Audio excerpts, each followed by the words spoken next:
Добрый день! Сегодня я хочу поделиться информацией. Первая помощь при кровотечениях. Во-первых, что же такое кровотечение? Кровотечение – это истечение крови из поврежденного сосуда. Кровотечения по классификации бывают наружные и внутренние.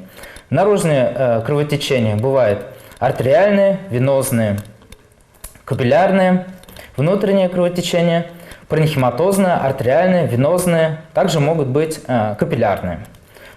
Во-первых, что же такое артериальное кровотечение? Артериальное кровотечение – это истечение крови из поврежденной артерии. В этом случае кровь, она ярко-красного цвета, выходит пульсирующей струей, ее невозможно остановить.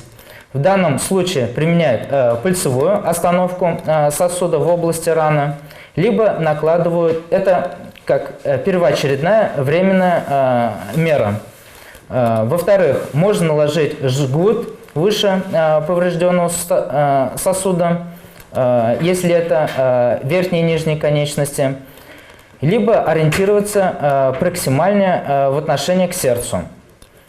Второй момент. Также можно остановить кровотечение, максимально согнув конечности в суставах. Если кровотечение из поврежденной артерии в области предплечья, можно согнуть в область локтевого сустава. Также бывает кровотечение из сонной артерии. В данном случае каждый пользуется подручными средствами. Нужно наложить асептическую давящую повязку в область в проекции поврежденного сосуда, запрокинуть здоровую руку за голову и в таком положении зафиксировать марлевой повязкой. Венозное кровотечение. В данном случае кровь, она темно-вишневого цвета, постоянно истекает, не пульсирует, также самостоятельно не останавливается. В данном случае применяет давящую повязку в область кровоточащего сосуда. Также, возвращаясь к артериальным кровотечениям, хочу напомнить, что жгут в летний период накладывают не более 1 часа, в зимний период не более 30 минут. Под жгутом подкладывается записка с указанием времени наложения жгута, приблизительно характера кровотечения и инициалов пациента.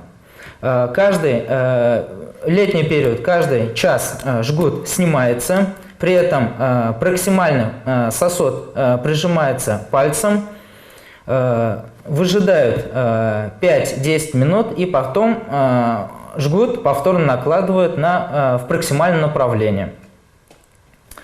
Также бывает кровотечение капиллярное. Капиллярное кровотечение преимущественно останавливается самостоятельно, при этом за счет формирования тромбсгустка в области поврежденной раны. Также бывает внутреннее кровотечение. Самым частый случай – это дорожно-транспортное происшествие, либо падение с высоты.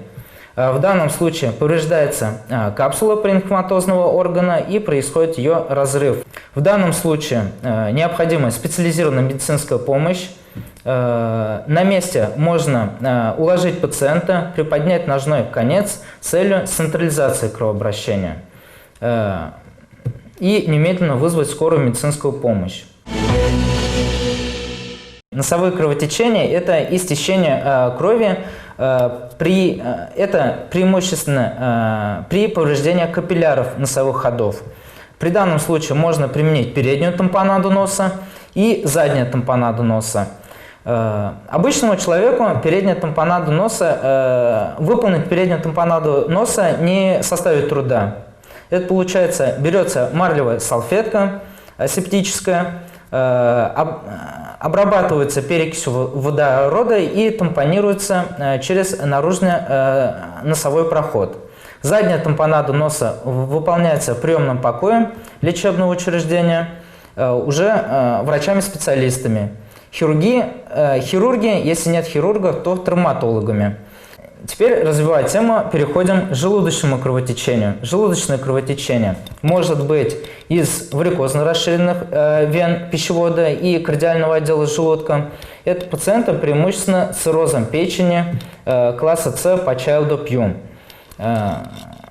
Также может быть у пациентов состояние алкогольного опьянения. Часто развивается синдром Меллера-Вейса, как идет разрыв слизистой нижней трети пищевода и верхней трети желудка, кардиальный отдел. Следующий момент. Может быть кровотечение из язвы желудка. Все эти острые хирургические состояния требуют немедленной госпитализации в специализированный хирургический сонар.